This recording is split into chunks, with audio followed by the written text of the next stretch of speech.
Hello everyone. I want to give you the very brief review for the quiz number 1. Okay.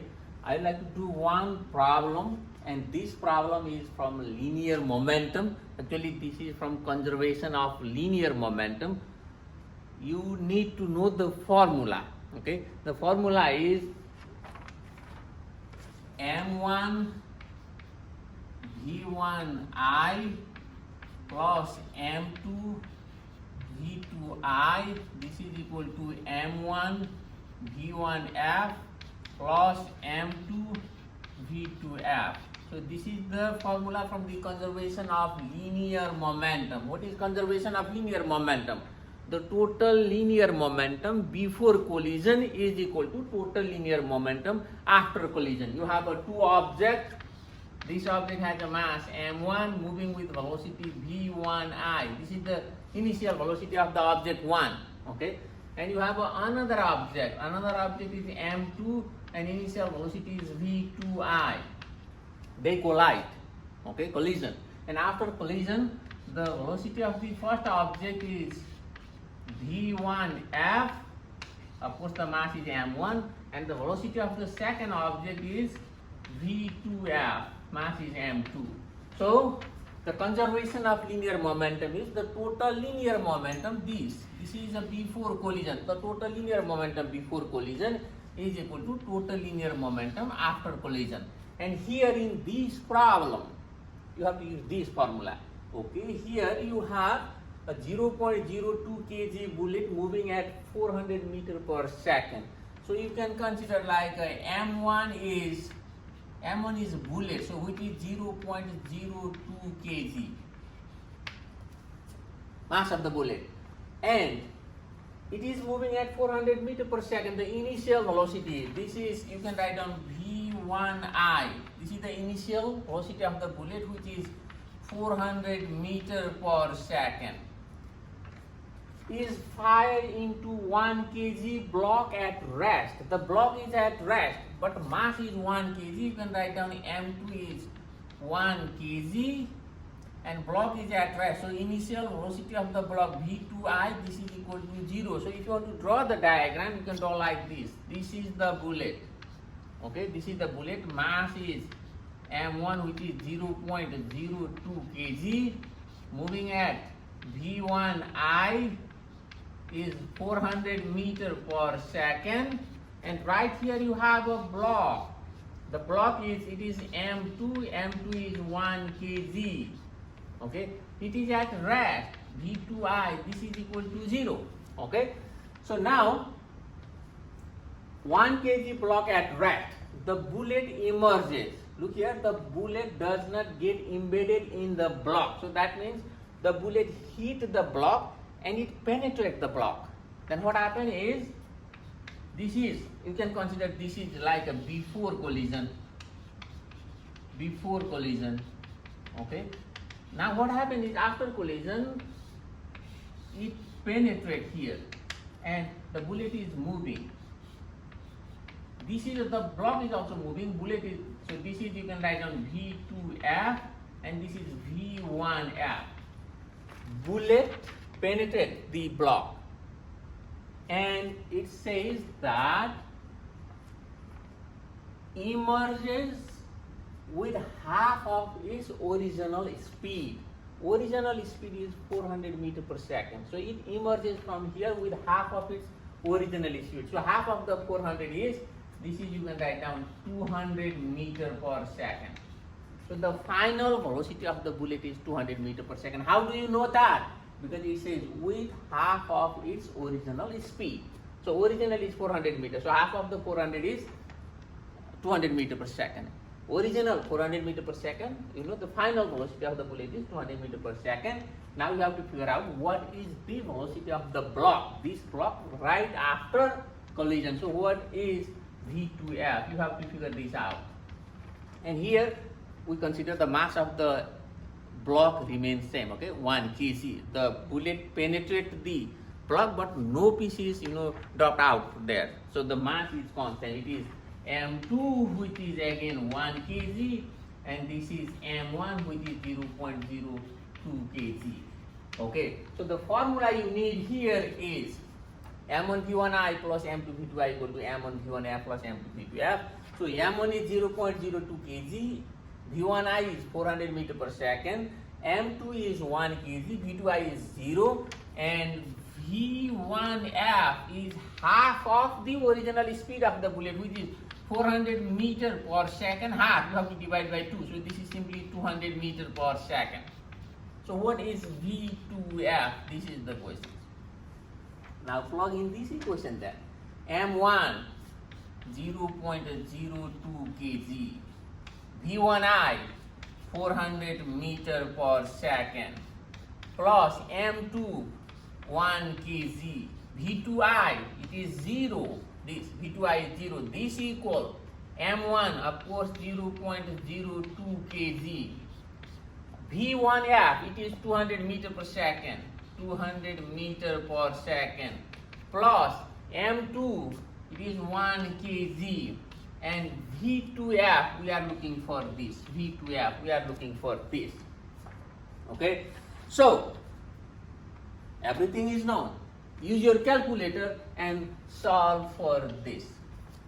Okay, so I don't have a calculator here, so please do this yourself.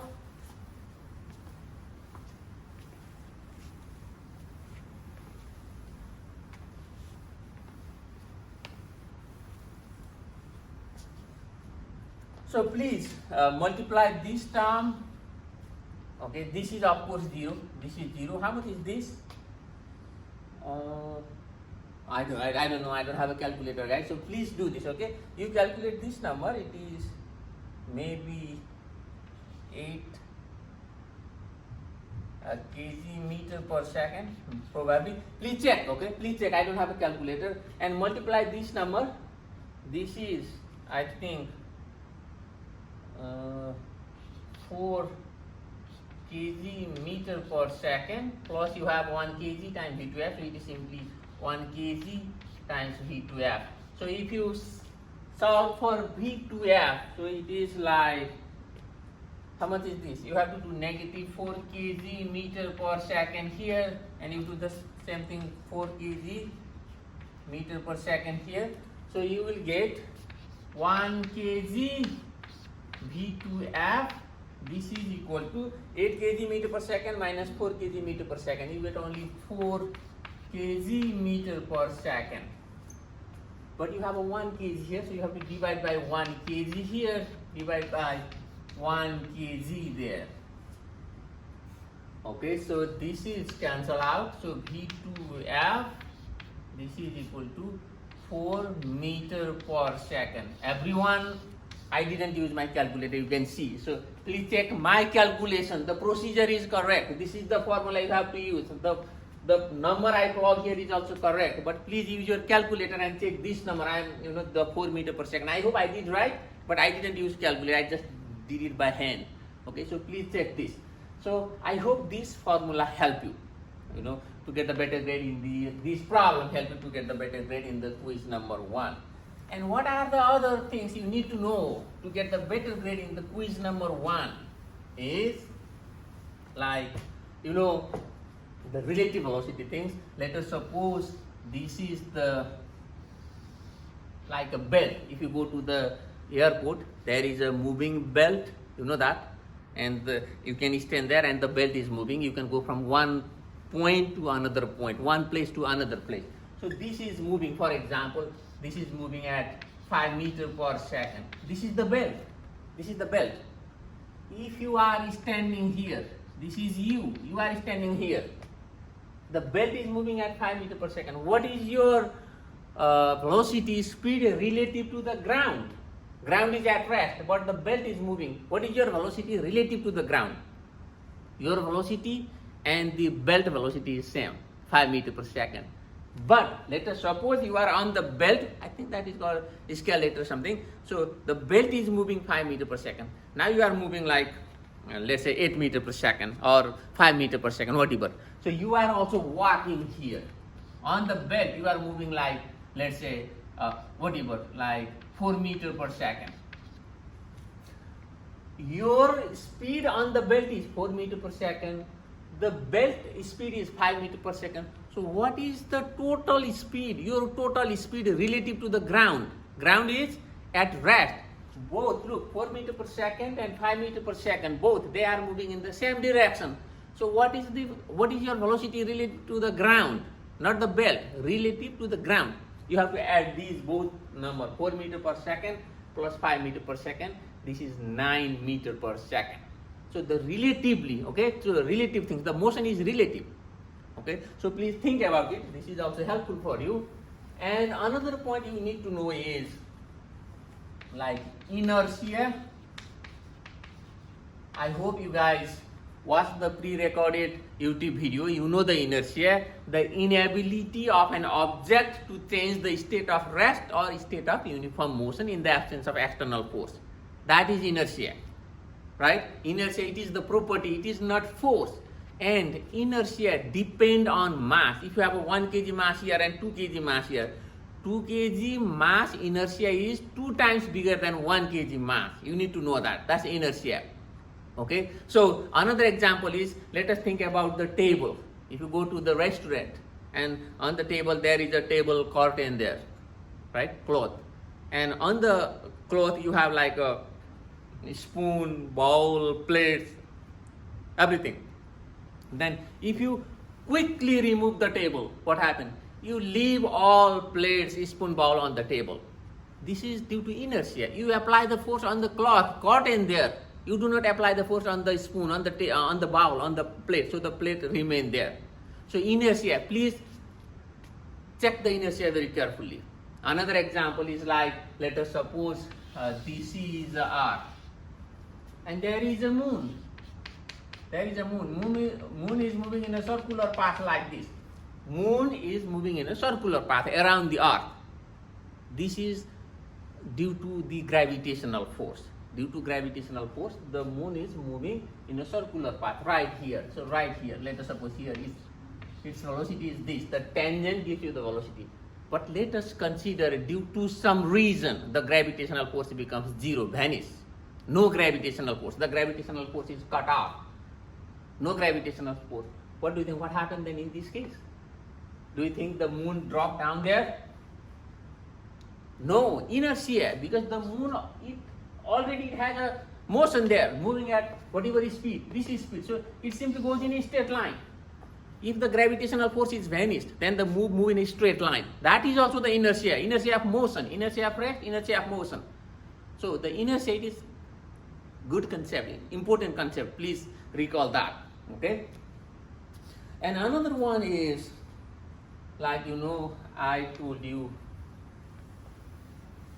the free fall. If you drop the object from certain height, let us suppose this is the object, the initial velocity v y I, initial velocity is 0. Okay, initial velocity is 0. So what is the velocity after, let you drop from here, then what is the velocity right here after a certain time, like a t equal to, for example, 3 seconds, something like this. So please keep this in mind, v equal to gravity times time. Okay, so after 3 seconds, if you plug gravity is 9.8 meter per second square and time is 3 seconds, so you get whatever number given, 9.8 meter per second square or roughly 10 meter per second square. So this is 29.4 meter per second. This is how you can get the speed. If you want to figure out this height, this depth, please use this formula, h equal to 1/2 gt square. You need this formula. You need this formula. You need this formula, and you also need like average velocity, v average. This is delta x divided by t. Also, you need this. So let us suppose your average speed, v average, you are walking at like, let's say 6 meter per second. You are walking, your average speed is 6 meter per second. Average speed we consider constant. Okay. If you have a constant speed, you can do delta x divided by t formula. Constant motion or the average motion we consider constant. That's why I use this formula, v average equal to delta x over t. So if your average velocity is 6 meter per second, and let us suppose you walk for 5 seconds, your time is 5 seconds. So what is delta x? What is the distance travel here? Very simple. You can get from here delta x, this is equal to V average times T. V average is 6 meter per second and time is 5 seconds. Time is 5 seconds. So this is 30 meter then.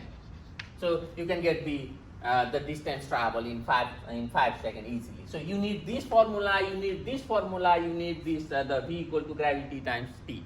These two are free fall. Okay. And another one is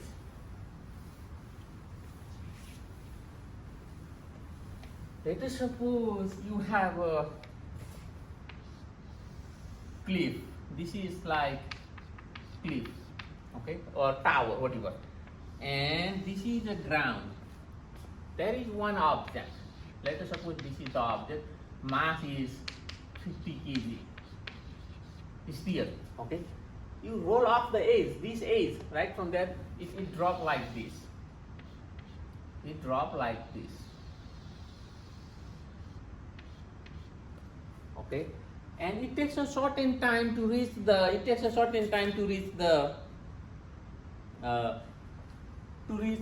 Ground. Let us suppose time from here to there. Time the sphere, the object is, let's say t equal to, for example, 4 seconds. 4 seconds.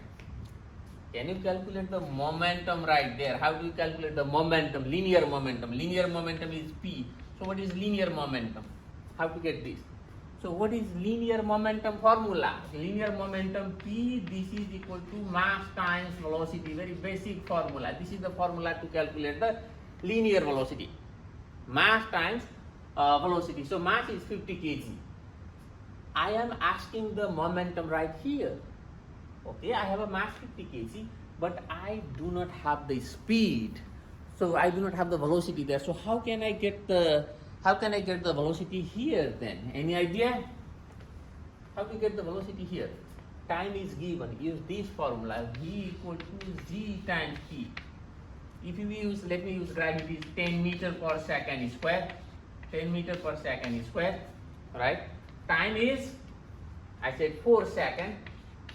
So that means your V is 40 meter per second. So after 4 seconds, the speed here is 40 meter per second. Now if you want to calculate the momentum right there, you can do P equal to mv. Okay, so m is 50 kg, v is 40 meter per second. So how much is this? I think it is 2000, right? 2000 kg meter per second. And if you need to know the direction is of course downward. Okay, so please keep this in mind. This formula, we can mix them up and then we can calculate the linear momentum. Okay, and another example is like, let us suppose you are in the bus. You are in the bus. Next to the window there, the bus is moving. The bus is moving like 60 miles per hour. From the bus, if you drop something like this, from the bus you drop something. The bus velocity is 60 miles per hour. You drop the object from the bus. What is the horizontal velocity of the object? Because the object, yourself and the bus, all, they have the same velocity, 60 miles per hour this direction. The object, if you drop the object, it still has a horizontal velocity same. So just before reaching the ground, the object has the velocity. I'm talking about the horizontal velocity. Horizontal velocity remains same because there is no force to change the horizontal motion. Okay, so if you drop the object from the bus, from the truck, whatever, okay, your horizontal velocity is same as the velocity of the bus or truck, whatever you have. Okay, so please prepare, read the your YouTube video, watch the YouTube video. I think that is good enough, and I hope you watch this video already. Okay, thank you.